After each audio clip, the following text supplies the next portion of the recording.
Hello everyone, I'm Drachona, and today I wanted to talk about the Green New Deal. Now, I had heard this term being thrown around before. I didn't really know much about it. I knew that it had something to do, at the very least, with climate change, reducing emissions, moving away from coal and natural gas, all that stuff. And it's like, okay, on the surface, that sounds good, sounds like something I would be in support of, but I didn't really know any of the specifics, and after it was talked about more following the State of the Union address, I wanted to kind of look it up and get a greater understanding. At the very least, going into this, I understood that it's not just one plan, that different people have different goals that they call the Green New Deal. It is broadly the same across the board, but different people want to add certain things, so it's not necessarily one collection of ideas. But you can actually go and find out generally what the Green New Deal is, and when I went to go do that, it took me to the Green Party website. So gp.org/Green New Deal. And here we can see the 4 pillars of the Green New Deal. First being the Economic Bill of Rights. Our country cannot truly move forward until the roots of inequality are pulled up. Right off the bat, inequality, what exactly do you mean by that? Thus, the Green New Deal begins with an economic bill of rights that ensures all citizens 1.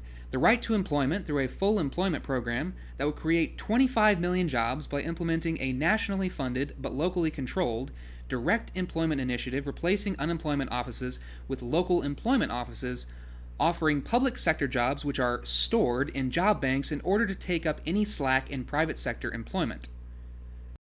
Okay, so I kind of have a problem with saying the right to employment. I agree that people should not be prevented from getting a job if they want to get a job and are qualified for a job. Just because you want a job doesn't mean you should get it. Like, if you want to become a lawyer, you can't just become a lawyer. But people shouldn't be prevented from having some kind of job. But calling that a right, I don't agree with that phrasing, because I don't know if I would say that people have the right to things like work. I think, like I said, you have the right to not be prevented from working, but the right to work, it implies that people should just be given a job, that if for some reason they're not working, they're not doing anything, they should have the right to have some kind of job. And it's like, well, but what if they're not qualified? What if they don't want to? What if they're not trying? There are all kinds of things that could go into that. You're kind of removing the agency of these people by pretending that there aren't people out there who don't try, who don't care. You're acting like everybody who doesn't work is just down and out. Yes, there are a lot of people for whom that is true, but you're completely ignoring all the people who just aren't trying, who, or maybe it's like they want to work, but it makes me think of Christmas Vacation. It's like, well, he's holding out for a management position. Local communities will use a process of broad stakeholder input and democratic decision-making to fairly implement these programs. Pay-to-play prohibitions will ensure that campaign contributions or lobbying favors do not impact decision-making. Yeah, that sounds like a good idea. Basically, that you can't just pay people to do what you want them to do. It would be nice if we could get to that point. I don't want to say that it's unrealistic, it's idealistic, but it's definitely something that is worth working towards. We will end unemployment in America.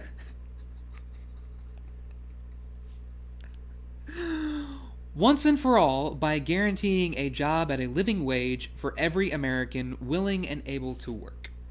Well, right there, you kind of contradict yourself, because you say you want to end unemployment, but you want to guarantee a job at a living wage for every American willing and able to work.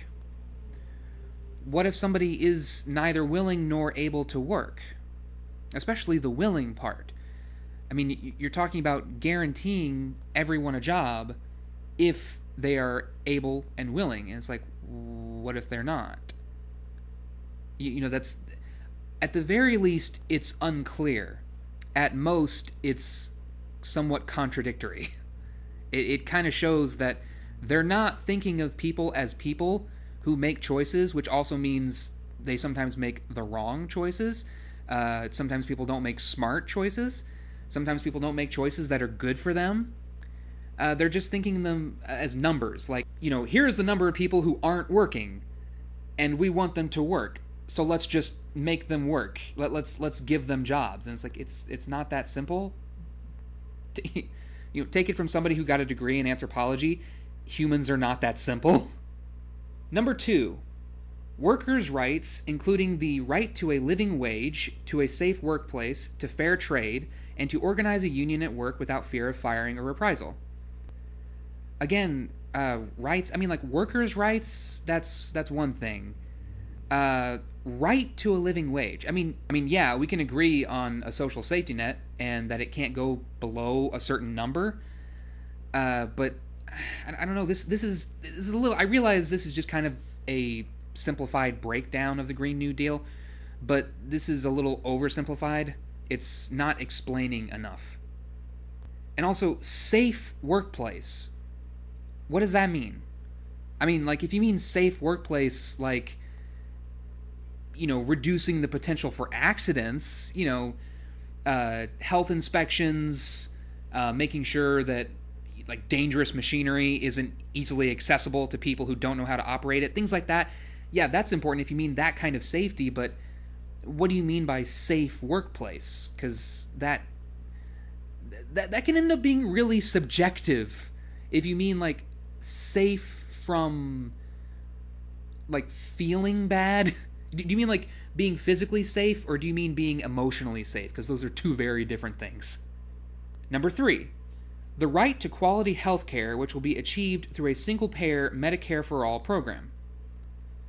Okay, so you want to give everybody health insurance. I'm not against everybody having the ability to get health insurance, but you can't force it on people. Saying, again, using words like right, saying people have the right to health insurance, I don't necessarily agree with that. Again, people should not be prevented from getting some kind of health care if they want it, but saying that people have the right to it makes it sound like they should just get it.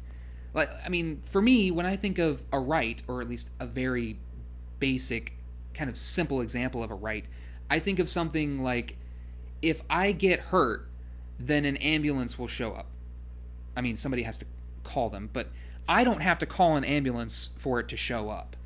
They'll show up and they'll take me to the nearest hospital. So that I consider a right of living in this country, at least. But something like having health care, it's no, because you have to go through the effort to do it. I'm actually in the middle of doing that right now. Because I make so little money that I had to sign up for low-income healthcare. But that's something that I had to do myself, and I have to go through the process of confirming my identity, confirming my income, all that stuff. I have to do that. I have to take the initiative. Calling it a right makes it sound like it should just be given to me without any effort on my part. I'm not saying that that's exactly what that means. I'm just saying I wouldn't use the term right. I wouldn't say you have the right, because it makes it sound like something that should just be given to you. Something that is a given, rather than something that you should have access to, but you have to put the effort in to get it.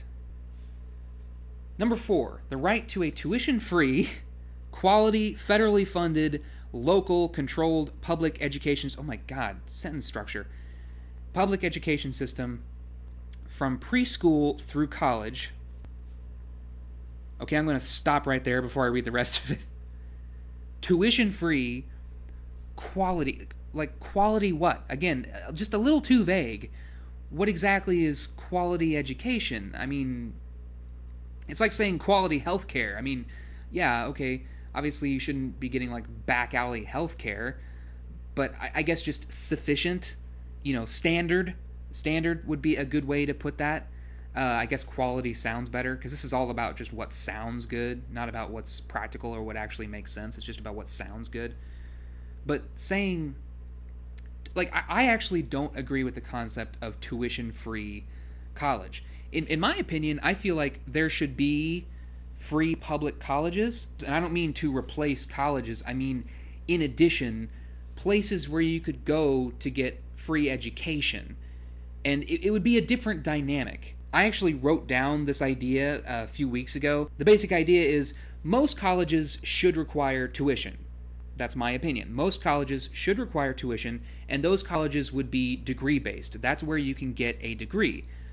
However, it would be a great idea to have a free college which is not based on grading. So it's not about whether or not you pass, it's just about receiving information. Essentially, professors can give lectures on certain topics. People can choose to show up for every class or just one, but they have to sign up online and note whether or not they are planning to attend all semester or just for one class. This way, if I wanted to attend a lecture on physics, I could just look up when the next class is and tell them I'm going. Then I could just show up and learn things for free from a professional. I'm not graded, it's just about giving people free information in a participatory and even hands-on setting with a real person. So the idea there is, instead of making college free, you maintain college. In my opinion, tuition should be lower. The amount that you have to pay for some colleges, for some universities, is ridiculous. It's a ridiculous amount of money. It seems disproportionate. I used to joke about when I would get the bill. I even did a comic, because I did comics for the newspaper. I did a comic where a character was looking at the breakdown, and it's like, computer you never use fee, water fee, H2O fee, undefined fee, shipping and handling. There's all kinds of ridiculous fees and things, and it's like, how does that add up? Wait, I don't use that. I feel like there should be subsidies for that to reduce the cost of tuition. But tuition free, no, I don't think that's a good idea. Like I said, I think it would be a great idea to have places where you can go and you can you could, like, if you wanted to the night before, it's like, oh, I think I want to go to this class. And so you just say, you go to the website where you have an account and you just say, I'm coming to this class. And as long as one person shows up, there is a professor, there's somebody who is donating their time, or maybe that's even being, you might have to, that might be something that you would want to subsidize, where they can show up and they can just give lectures on things. And it's not about grading anything. You could write papers and things like that if you wanted to. You could have assignments, but it's not about getting a good grade. It's just about learning information. I think that would be a great idea and a good alternative, because then you wouldn't have an excuse for not having some kind of post-high school education. Even if it was very piecemeal, you could just do something like that, and it wouldn't cost any money. All it would cost is you just have to go to the place. You just have to sign up online and then just go there, and you don't have to go every day, just whenever you can and whenever you want to. If I wanted to attend a class, then I just could. I think that would be a great idea. So continuing, we will also forgive student loan debt from the current era of unaffordable college education. Okay, speaking as somebody who has a lot of student loan debt, not a ridiculous amount, but more than I could hope to pay off in any reasonable amount of time. Let me just put it this way. The suggested payments for me are like $600 a month, and I'm like, sure, you'll get that next week. But I don't necessarily believe in complete loan forgiveness. I think that for people who are low income, basically for people who can't afford to make payments, it would be nice if they could get reductions on their loans, just reduce the amount. But I don't think that I should get my education for free. I feel like, I should be able, it should be lowered enough to where I can make reasonable payments and not be paying for the rest of my life. But I feel like I should have to pay something, because I did get a service. I got something out of my education. It was something very valuable, and it's going to stick with me for the rest of my life. And I should have to pay something for that. More than just the amount of money that it costs to live there and to get food and things like that, books and all that. I should have to pay something for it. I agree that it should be less, but I should have to pay something. If somebody offered to completely get rid of my loans, I would say, well, I don't think you should, but you could reduce them. I'd be fine with that. I would be absolutely fine with that. But I don't feel like I should just get away scot-free. I should have to pay something.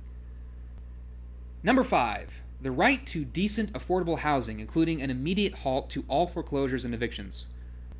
Whoa, okay. Halt to all foreclosures and evictions. I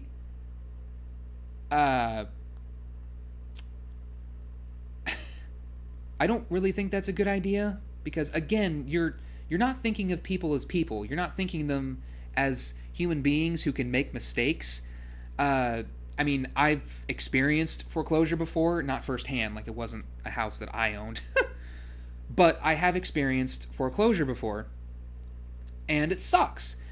But I don't think that people should just be let out of situations that they got into, even if it was because of difficult situations. You know, I feel like you can help them, but you shouldn't necessarily stop that. And maybe I should just keep reading.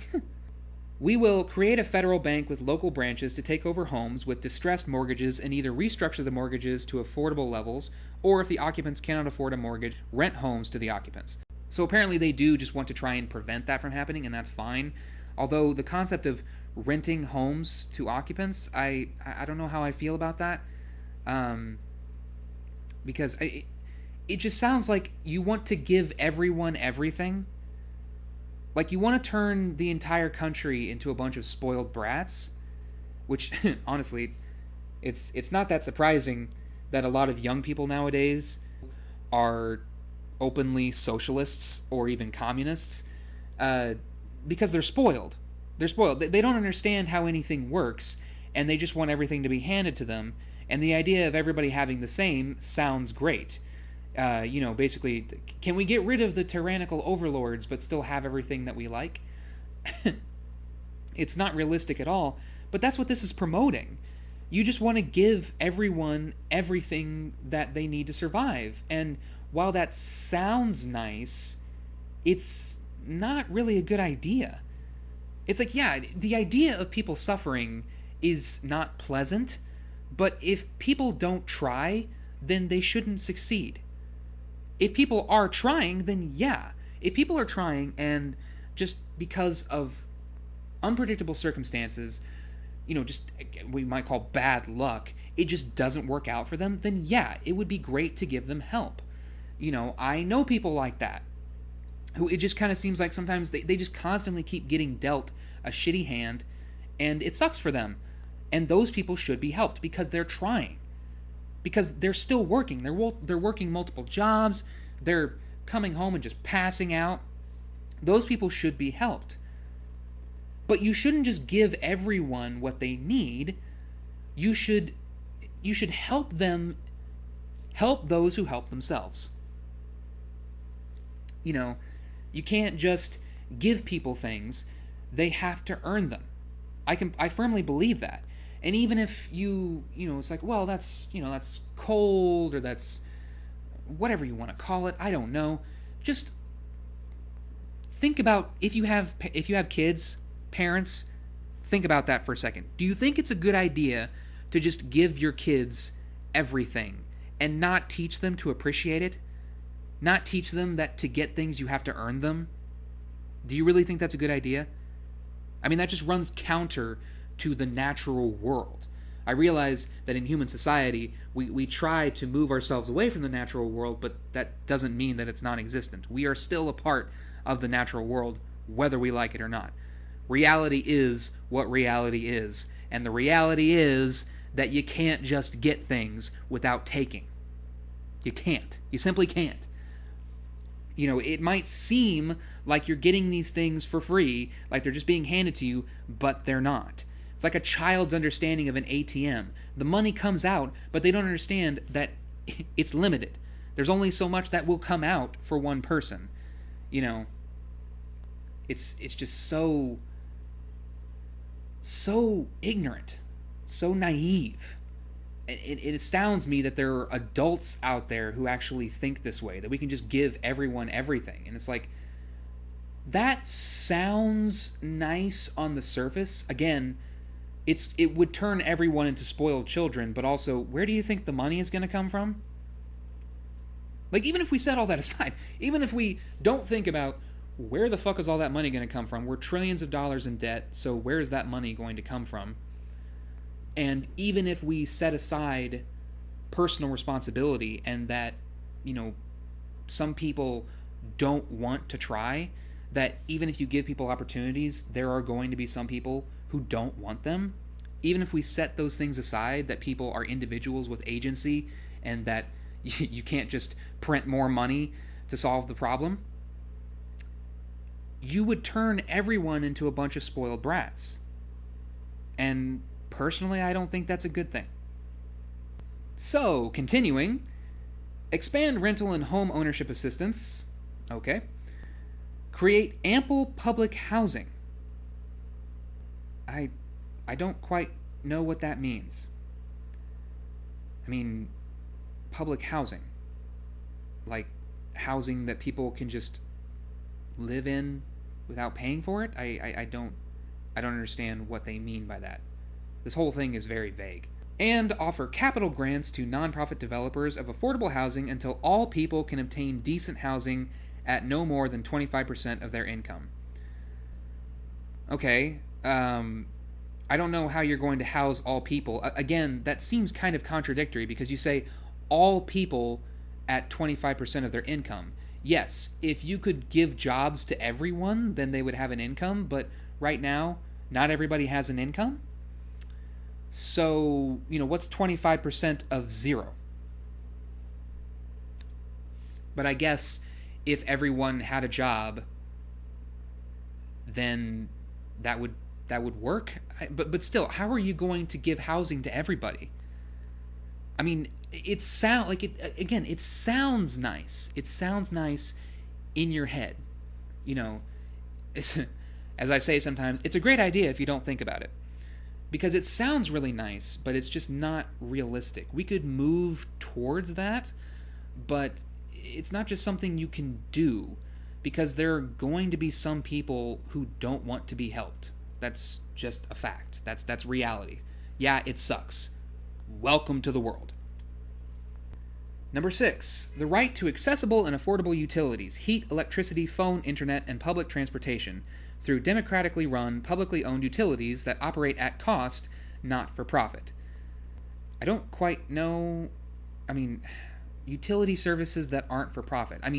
I agree profit should not be a motivation, but again, you talk about the right. Like, what, people shouldn't pay for utilities? Are you saying that people should just be given utilities?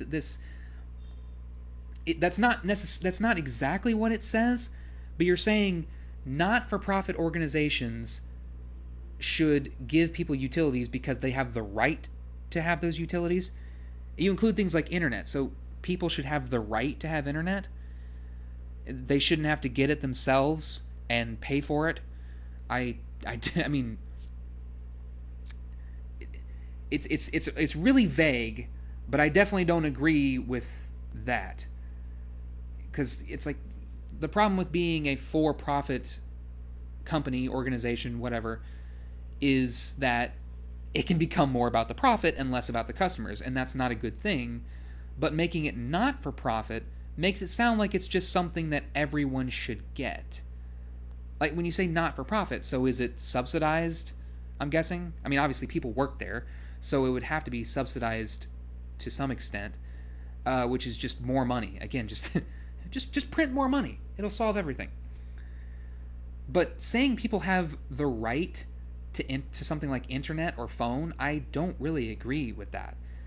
You should just have to pay for it. And there should be, which there already are, there should be cheaper means of getting some utilities.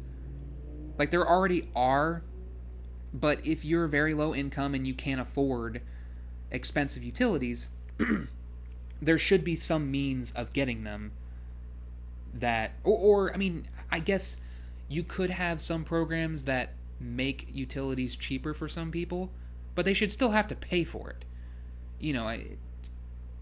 People shouldn't just be given all of these things, because then they're going to expect it.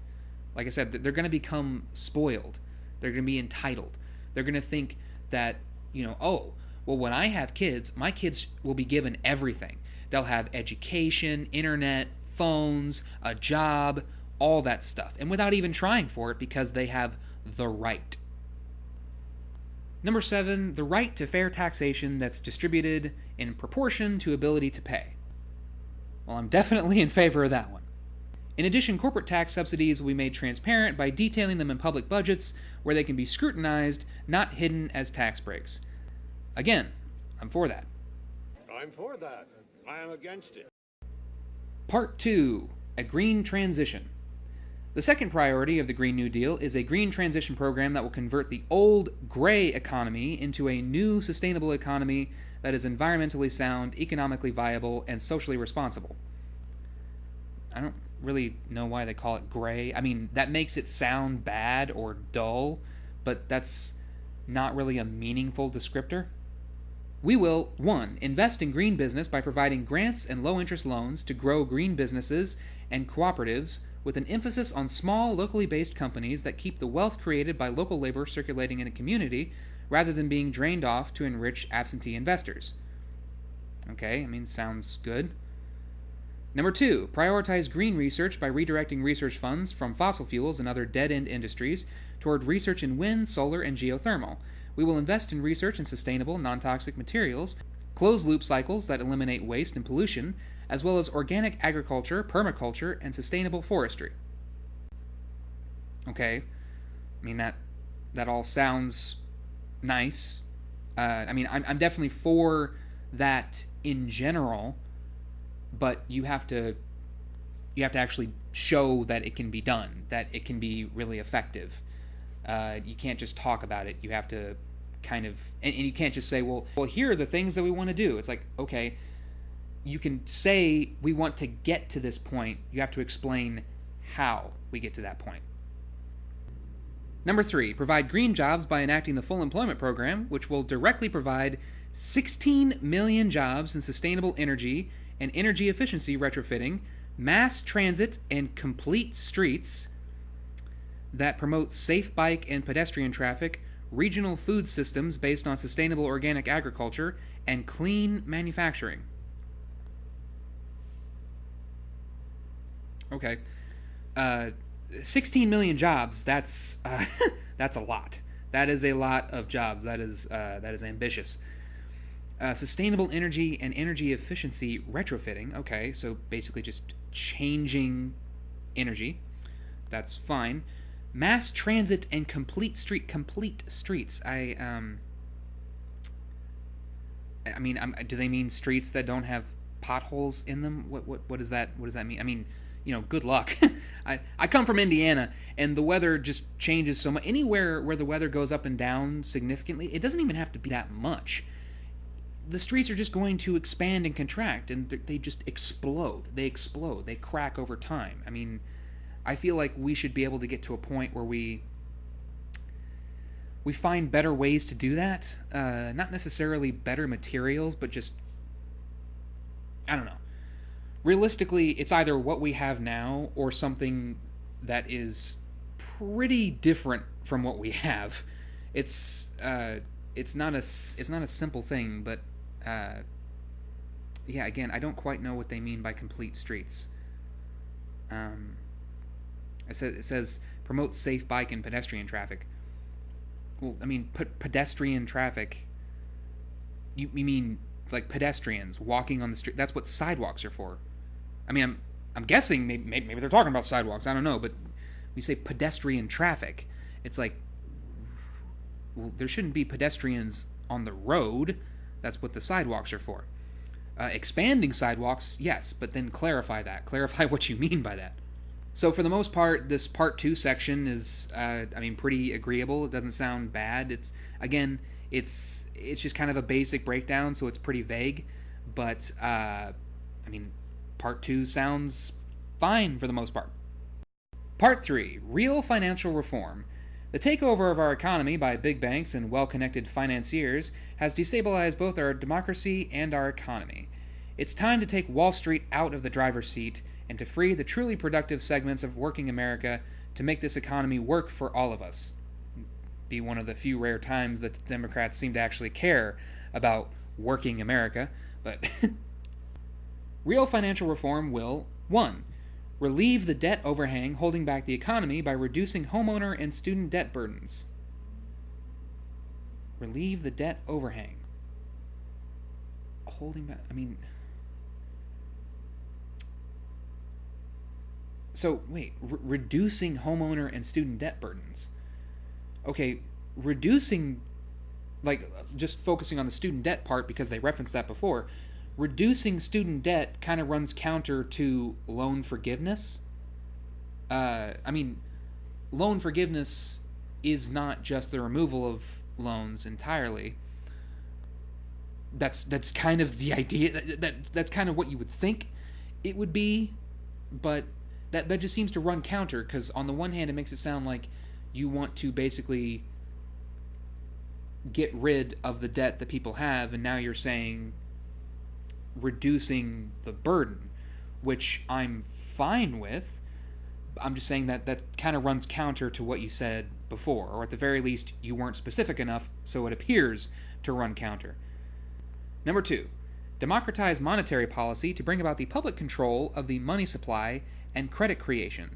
This means we'll nationalize the private bank-dominated Federal Reserve banks and place them under a monetary authority within the Treasury Department. Public control of the money supply.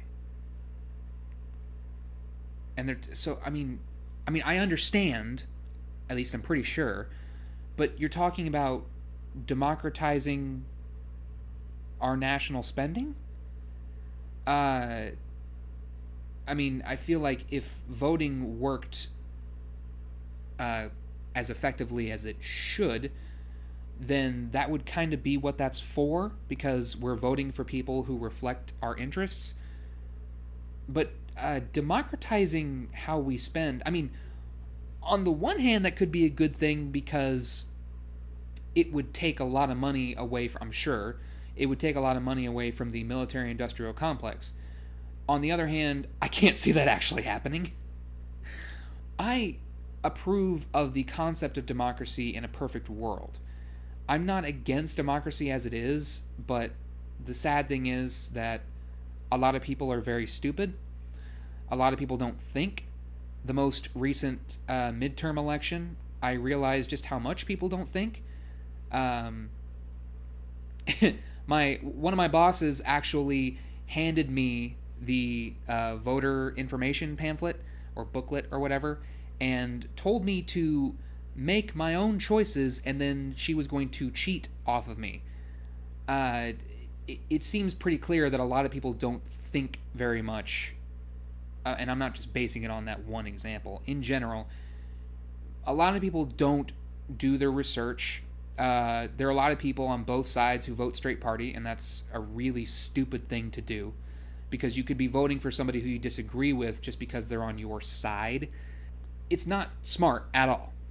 And in my opinion, there should be like a voter qualification. The same way you can't just get in a car and drive, you have to have some sort of driver's license. I feel like there should be a voter's license, and you should actually have to qualify to vote. I'm not saying that it should be incredibly difficult, but you should know very basic things about the way the country works. It can't, in my opinion, voting is a little bit more important than driving. A little bit. When you're talking about on the grander scale in terms of the nation, voting is more important than driving. So the fact that there isn't a qualification for voting seems odd to me, because then the only thing that you need to be able to vote is to be 18. That's it. You don't have to know anything about how the country works. You don't even have to know who the candidates are. You could just show up and start bubbling things in. As long as you follow the instructions, you could just show up and start filling in circles, and that's it. You don't even know what you just did. But as long as you're old enough and you show up, that's all that's necessary. And I'm surprised that this hasn't been brought up before, or at least I don't hear many people talking about it. But there should definitely be some kind of voter's license. But anyway, yeah, putting our national spending in the hands of the people sounds like a good idea. I just don't think that it would work as well as you think, because a lot of people don't actually understand what you have to do to make a country work.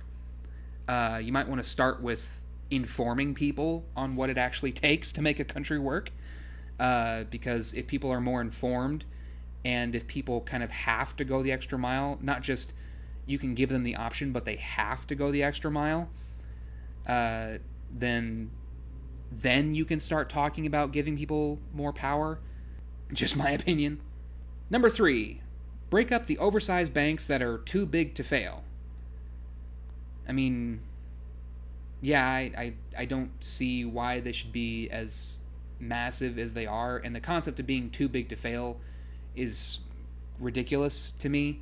I mean, anything can fail. I understand the sentiment of that phrase, but that doesn't mean that it's true. Number 4, end taxpayer-funded bailouts for banks, insurers, and other financial companies. We'll use the FDIC resolution process for failed banks to reopen them as public banks where possible after failed loans and underlying assets are auctioned off. I mean, in general, it sounds like a good... I feel like it should be a case-by-case basis with things like that. It shouldn't just happen, but I also don't think that it should be... Like you should just stop doing things like that altogether. I feel like it should be a case-by-case basis, and maybe... I don't know if you could turn it into a vote, especially after I just railed against voting, but it should be more situational instead of just an across-the-board decision, because if you say, oh, we can definitely do this, then it opens up the door to a lot of corruption and basically a lot of people getting away with things that they shouldn't be getting away with. But if you cut it off, then there might come a situation where, oh, okay, this would be a good time to do something like this, but we basically made it illegal. So everything should be considered on a case-by-case basis. Number 5, regulate all financial derivatives and require them to be traded on open exchanges. Admittedly, I don't know enough about the subject to say one way or another, so just move to the next one. Number 6, restore the Glass-Steagall separation of depository commercial banks from speculative investment banks. Next one. Number 7, establish a 90% tax on bonuses for bailed out bankers.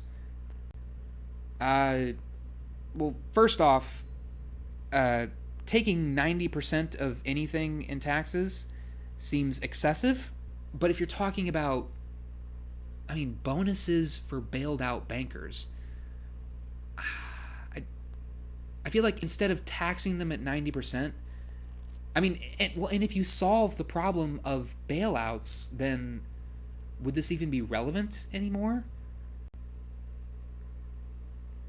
Number 8, support the formation of federal, state, and municipal public-owned banks that function as non-profit utilities. Under the Green New Deal, we will start building a financial system that is open, honest, stable, and serves the real economy rather than the phony economy of high finance.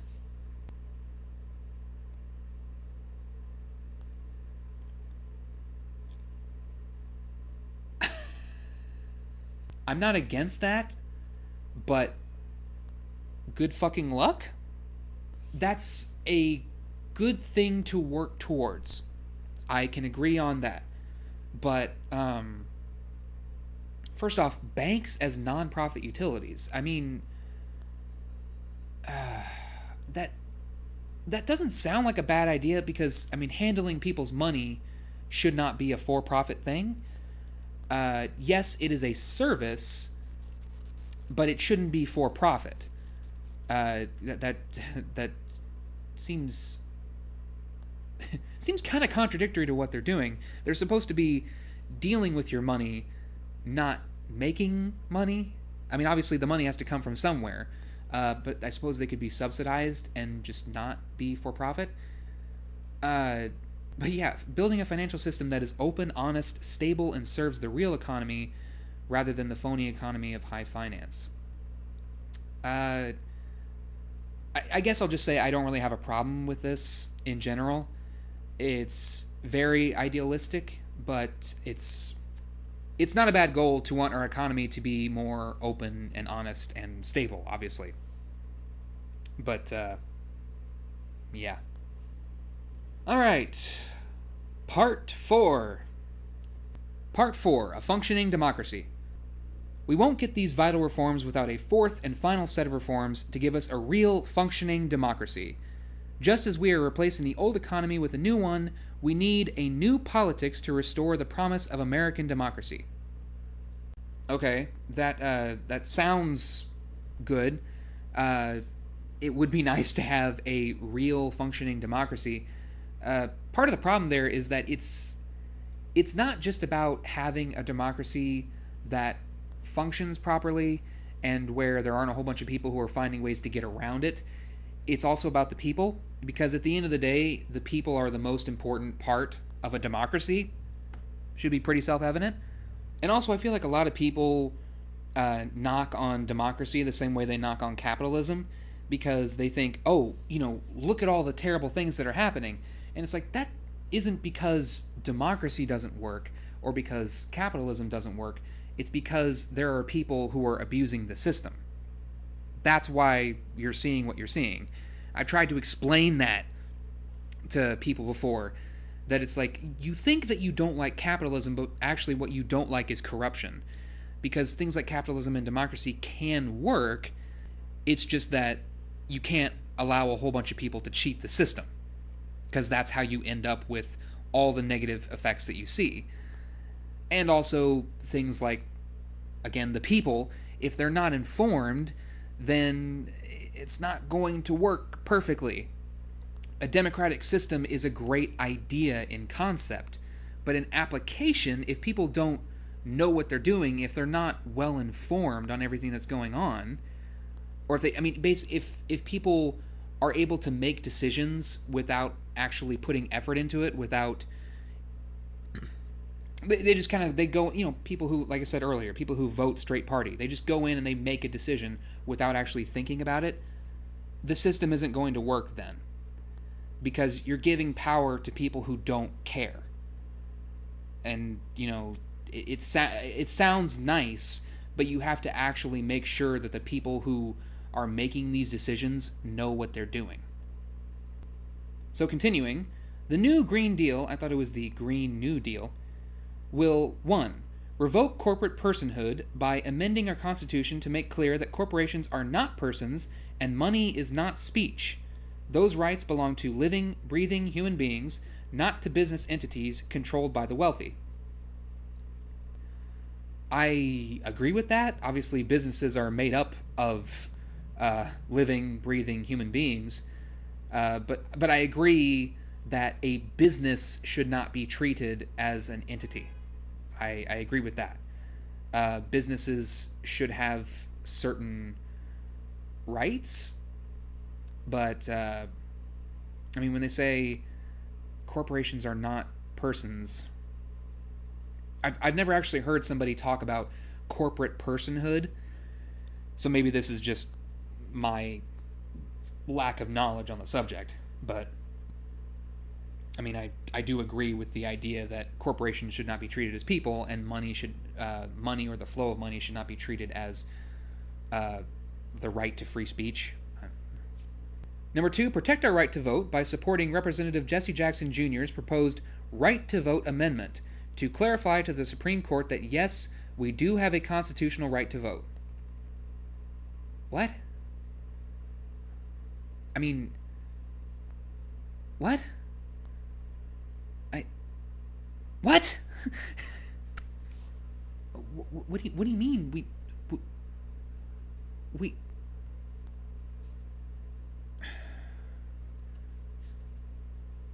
I don't understand. We already have the right to vote, so what? I guess then I wouldn't have a problem with a right to vote amendment, but what are they talking about? Like, people already have the right to vote. Does this have something to do with the whole, well, there are people who are, like, somehow kept from voting or whatever, blah, blah, blah, blah, even though voting is easier than it's ever been before. Like, you can mail-in vote, You can early vote. There are so many places where you can go to vote. I mean, yeah, it's hard to vote actually on the day. Like for the past midterm, I actually did it on a day when I had to work. I just went to my local polling station early so I could make sure that I would have enough time to vote and then make it to work. But I knew multiple people who did early voting, so I we already have the right to vote, and it's easier now than it's ever been before. So, number 3, enact the Voter Bill of Rights that will guarantee us a voter-marked paper ballot for all voting. So, like, instead of electronic voting, I guess. Require that all votes are counted before election results are released. Okay, yeah, that's not a bad idea. At the very least, once the polling stations are closed, because then it can't influence how people vote. Replace partisan oversight of elections with nonpartisan election commissions. Partisan oversight of elections. How exactly are elections partisan? I mean, I would want to understand what exactly they mean by that. Because if people vote a certain way, then whether or not the commissions are partisan is irrelevant. I mean, I guess I would be in favor of things being more nonpartisan in general, so I guess that's fine. Celebrate our democratic aspirations by making Election Day a national holiday. In favor of that. Bring simplified, safe, same-day voter registration to the nation so that no qualified voter is barred from the polls.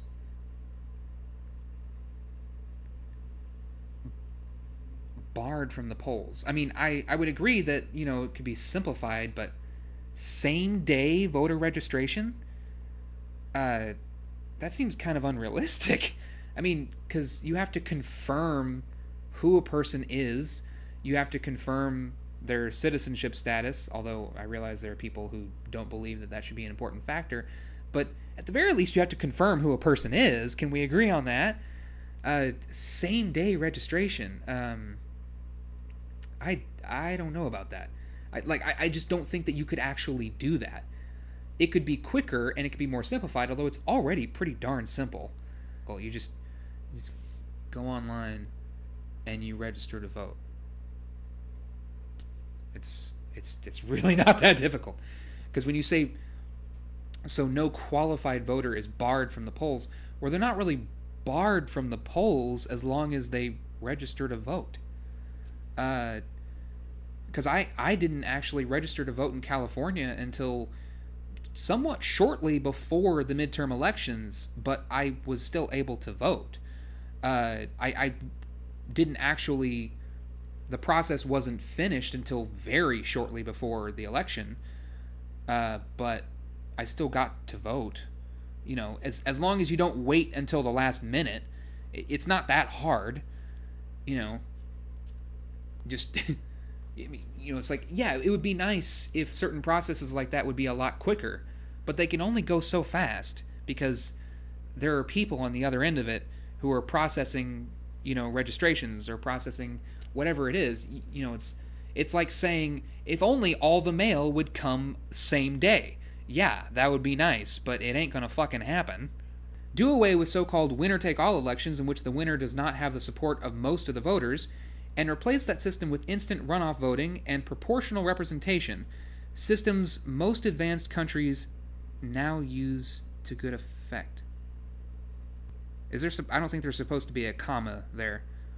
Proportional representation systems most advanced countries now use to good effect. Yeah, there's not supposed to be a comma there.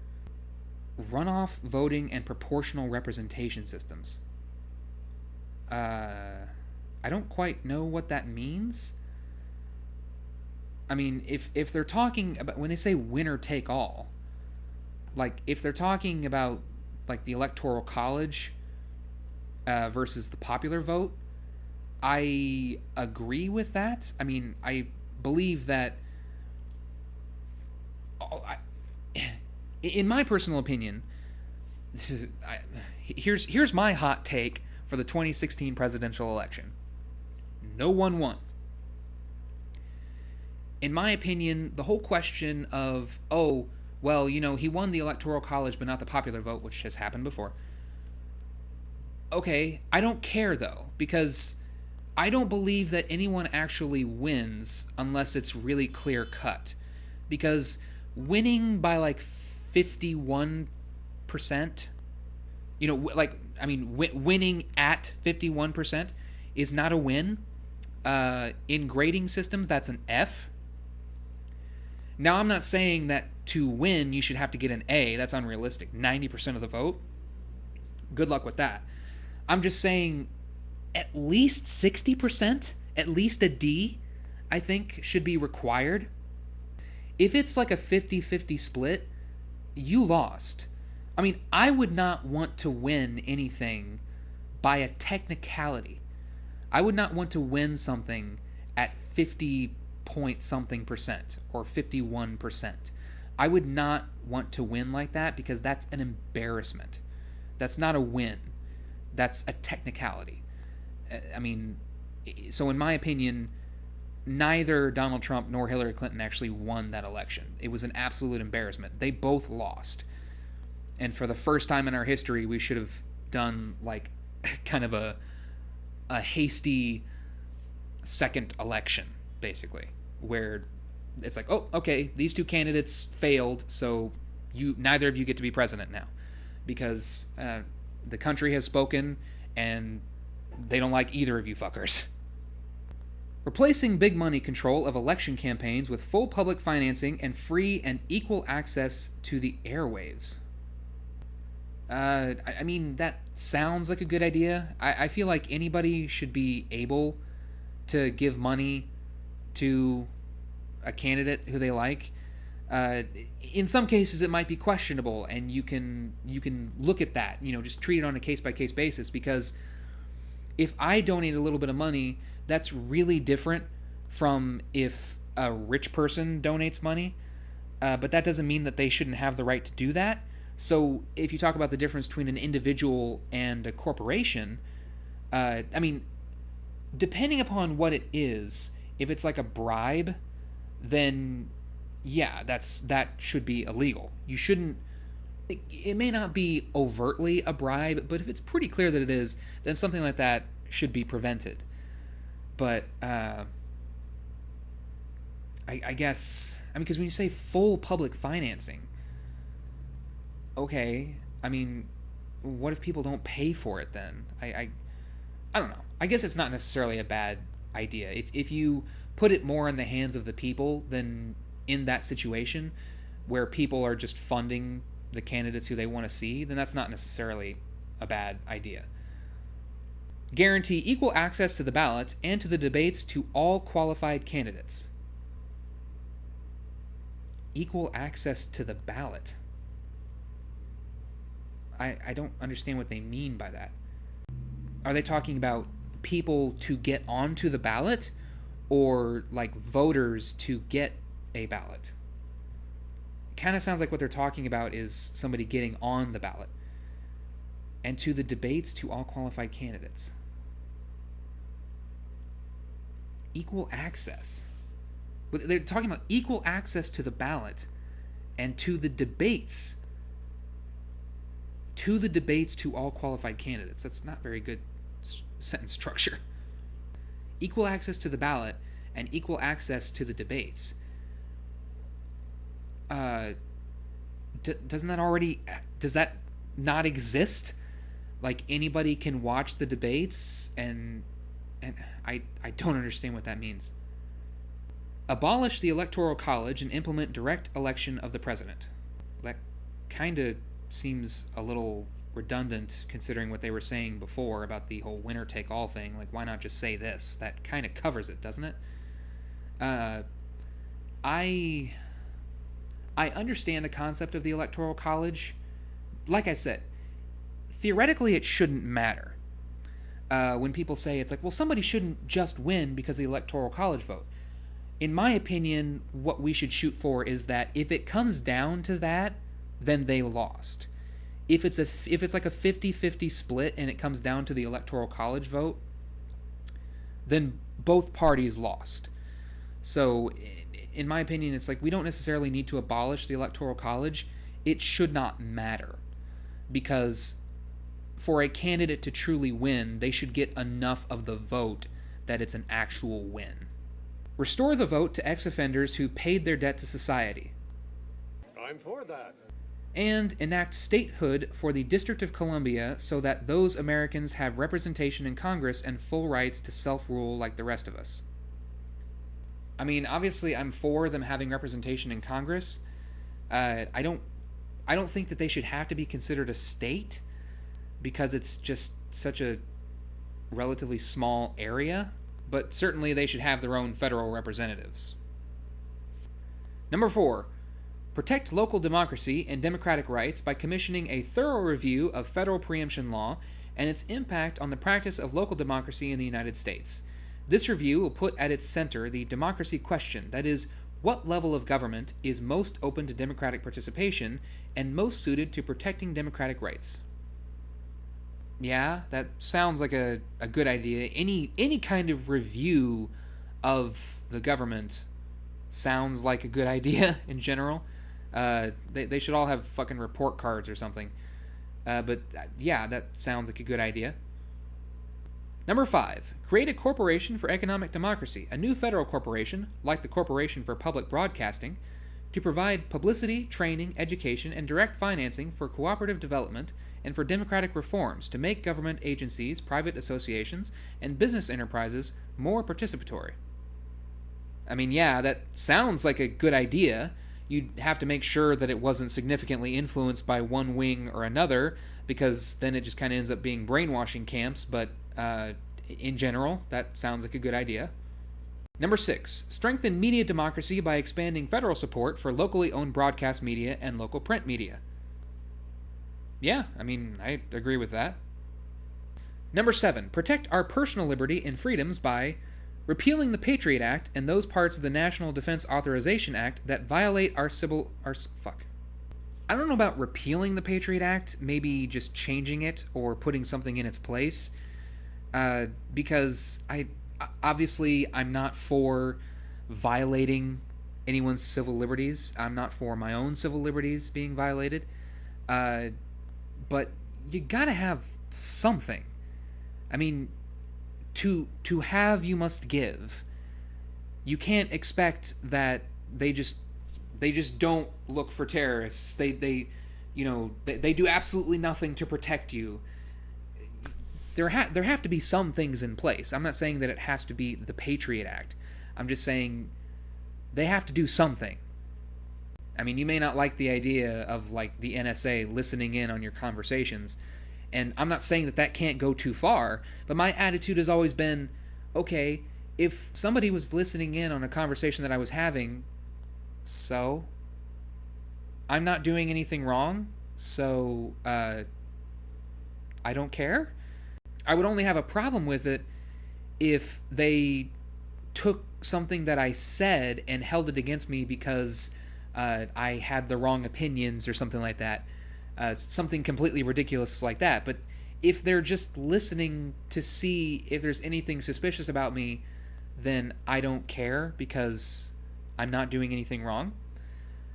So as long as it's at that level, I'm fine with it and I don't care. If they abuse that, then yeah, I have a problem with it. Pretty straightforward. Prohibiting the Department of Homeland Security and the FBI from conspiring with local police forces to suppress our freedoms of assembly and of speech.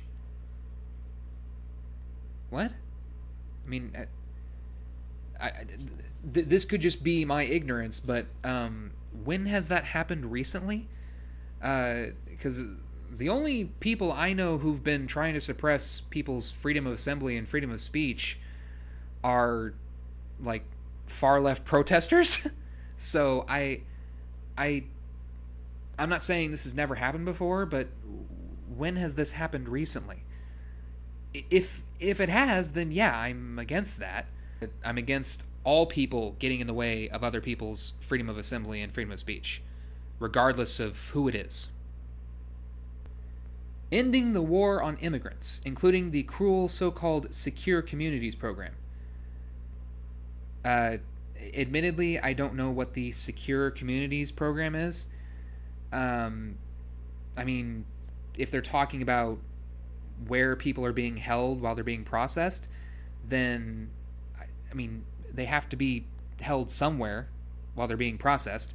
You know, unless you don't think they should be processed at all, which, if even if somebody wants to come to a country legally, you know, or you know, whatever, wants to claim asylum, you have to go through some kind of process that's going to be better for you rather than just walking over without anybody knowing that you're there. Also, the war on immigrants, that's such emotional language, because there isn't a war on immigrants. I realize some people might disagree with that, but there isn't an actual war on them. That's purely emotional language. You're just trying to elicit a reaction from people. You know, it's like, yeah, okay, Donald Trump is against illegal immigrants. He said that time and time again. In the State of the Union address, he talked about being against coyotes and being against, you know, drug cartels, traffickers. It's like, yeah, that's not a bad thing. That's not a bad position. You know, does he go too far sometimes? Yeah. But I don't understand why people would be against illegal immigration in general. It's I know some people, again, people who just don't understand anything, think, well, why not just let people in? It's like, just Google the term carrying capacity. It's not about what we want. It's about what's possible. It's about what you can actually do. Yes, it would be nice if when the Titanic sank, you could fit everybody on one boat, or fit all the people on the Titanic onto the lifeboats that were available. That would be nice. But you can't. Because in a country, there are limited resources, there's limited space, there are limited services. So you can't just let everybody in. It doesn't matter where they're coming from, it doesn't matter whether they're good or bad. That's a separate thing. But you can't just let everybody in, because it will crash the system. People who don't understand this don't understand reality. They don't understand population dynamics. They don't understand how countries work. Finally, number 8, rein in the military-industrial complex. For that, and we will do this by reducing military spending by 50% and closing U.S. military bases around the world. That seems a little bit too much, too fast. Transitioning away from that, yeah, that sounds like a good idea. But reducing spending by 50%, that's a lot of money. I mean, I'm absolutely for reducing defense spending. We put way too much money into it, and I firmly believe that it's mostly bullshit. It's, you know, people are just lining their pockets left and right, because what the fuck are we actually doing? You know, why do we need to be a global force for good? Because they care? Yeah, sure. That's one thing where I am absolutely cynical. But closing U.S. military bases around the world, I mean, I don't think that we should be in a bunch of other countries. I think that we should get out of a bunch of other fucking countries. But closing U.S. military bases around the world, it's like, I don't know about that. You know, that's... Restoring the National Guard is the centerpiece of our system of national defense. I mean, yeah, that's what they're for. If you mean relying more on the National Guard than our military forces, I mean, why can't you just have the military forces be our defense? Why can't they just be here? You know, be basically like reserves. Just everybody kind of becomes reserves now. What's wrong with that? Why does it just have to be the National Guard? Why can't there be Army, Navy, and Air Force reserves? And finally, creating a new round of nuclear disarmament initiatives. I'm actually completely for this because I didn't hear about this before. I didn't hear about it actually until I watched the State of the Union address. That I got a magnificent birthday present this year. We left the INF treaty or withdrew from the INF treaty, and I don't agree with that at all. I definitely think that at the very least it should have been amended because we need to take into account other kind of ascendant nuclear powers or nuclear capable countries around the world. We definitely need to do that. We need to include more people in a treaty and maybe even like design a new treaty that leaves it open to add people to it. But in general, I'm absolutely for nuclear disarmament. I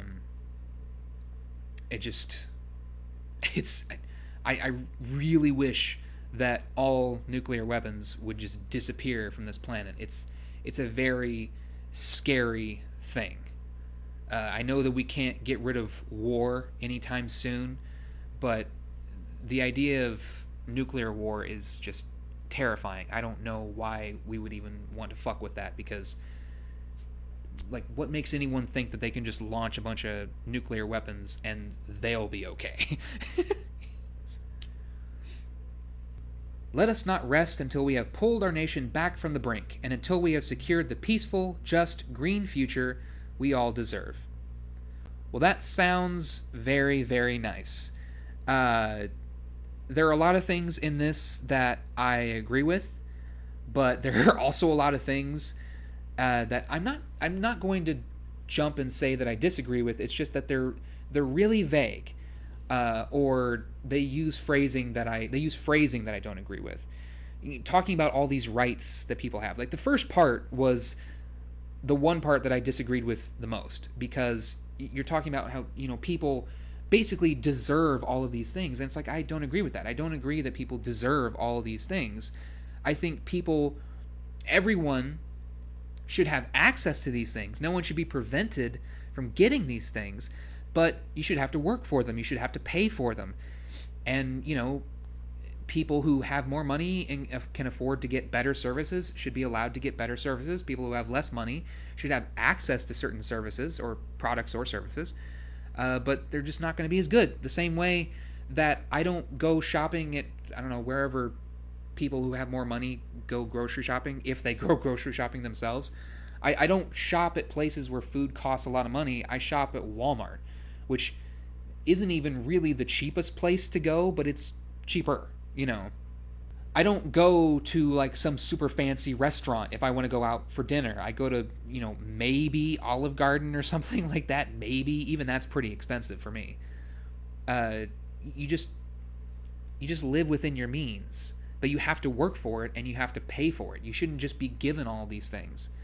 You have to appreciate the value of money. You have to appreciate the value of work. Or maybe I should say you should value money, you should value work. And the fact that you don't just get handed things in the real world. When I say in the real world, I mean in the natural world, the way things actually are, not necessarily the way that things are in human society.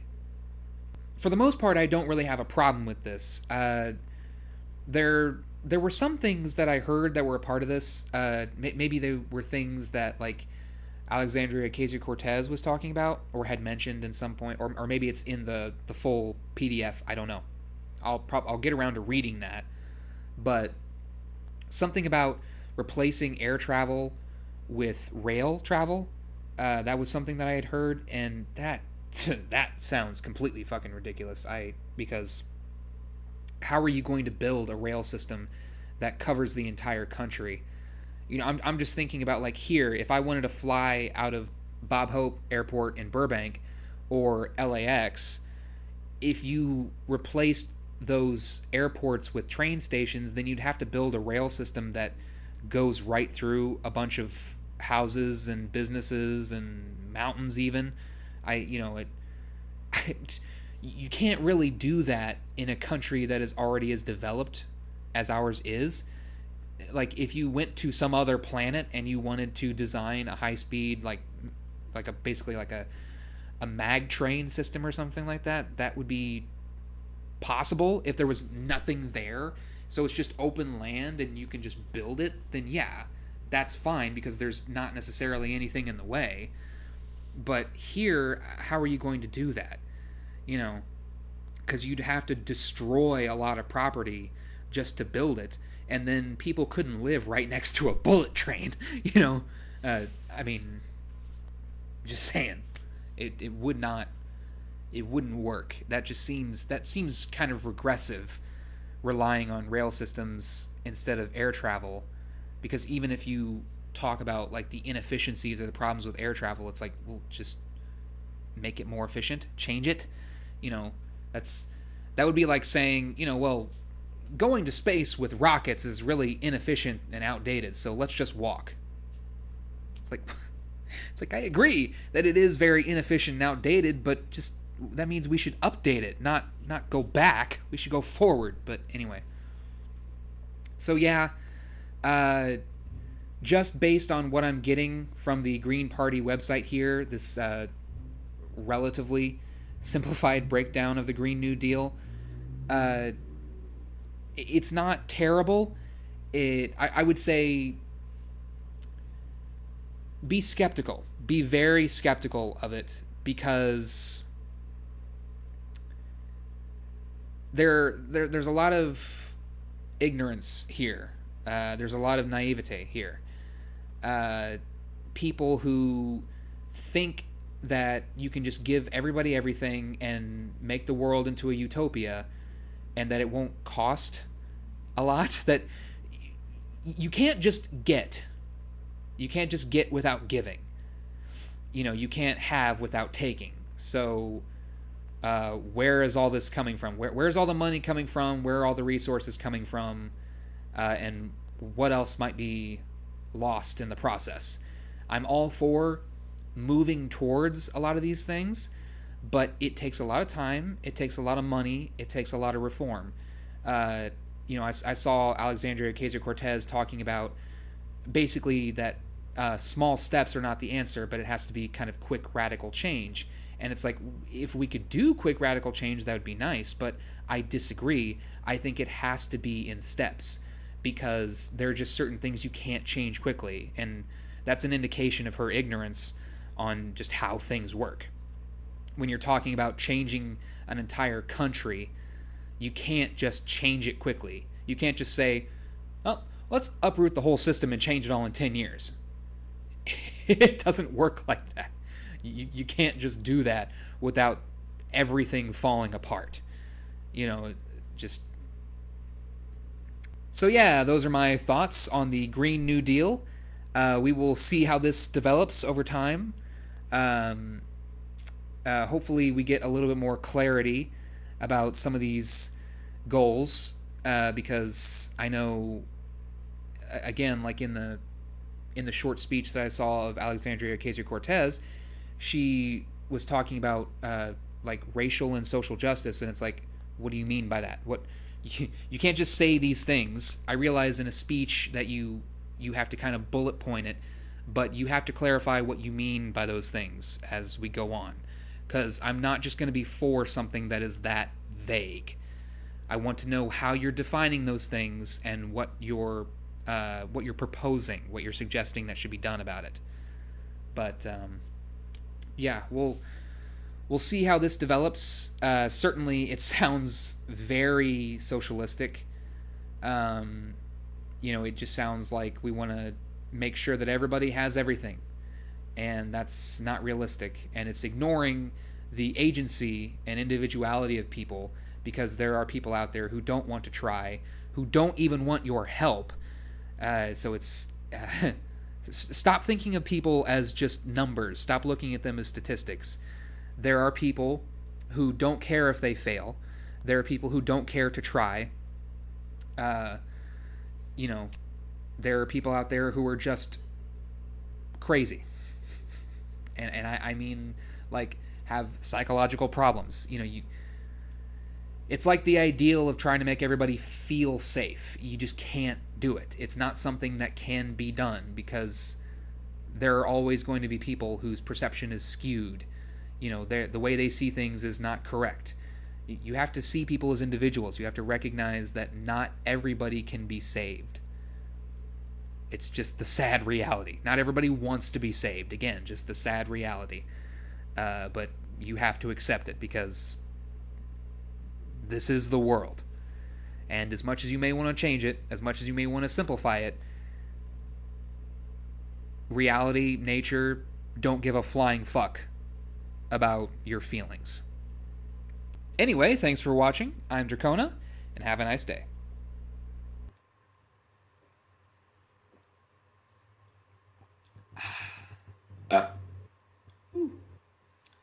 Yes, this is how I drink my tea.